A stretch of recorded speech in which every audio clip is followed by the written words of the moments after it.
La fin des artistes musicaux? Ouais.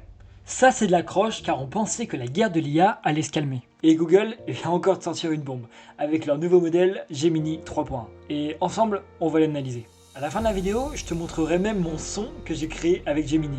Parce que ouais, on peut maintenant créer de la musique. C'est peut-être le futur hit de l'été, hein, qui sait. Mais avant de vous montrer comment créer de la musique avec Gemini, on va d'abord regarder tout ce qui change avec ce modèle.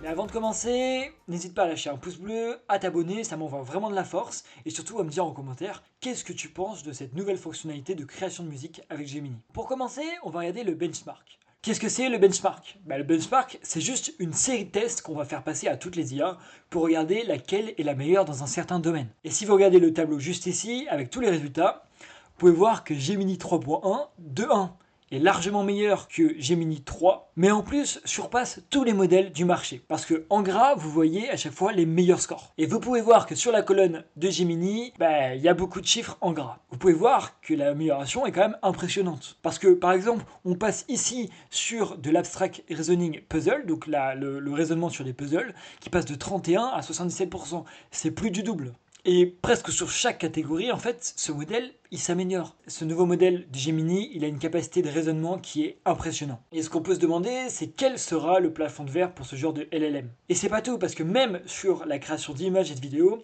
ce modèle, il s'est encore amélioré. Je peux vous montrer quelques exemples. Sur ce site, on voit la création d'SVG avec Gemini 3 et Gemini 3.1 Pro. Vous pouvez voir que la différence, elle est quand même folle. Parce que la qualité qu'il y a aujourd'hui, elle est digne de professionnels.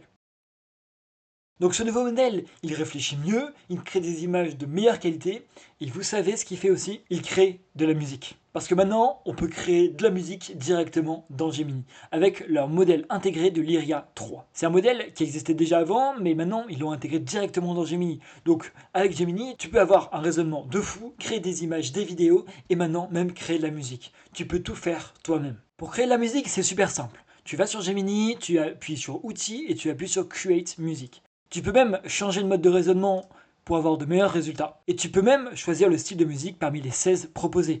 Ça va du rap jusqu'à la cinématique. Ensuite, il te reste juste à cliquer sur le thème qui t'intéresse et à personnaliser ton morceau. Et là, je lui dis fais un son sur l'informatique. Bon, si vous voulez que vos musiques ressemblent à quelque chose, je vous conseille de faire un vrai prompt. On lance et vous pouvez voir qu'il appelle le modèle Lyria comme je vous l'ai dit.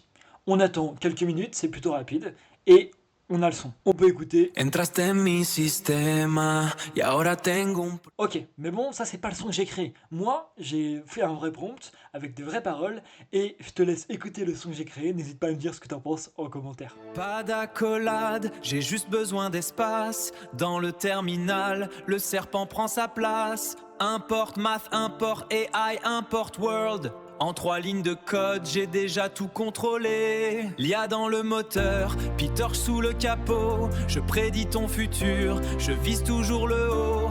Pas de point-virgule pour freiner ma cadence. Python dans le game, c'est la délivrance.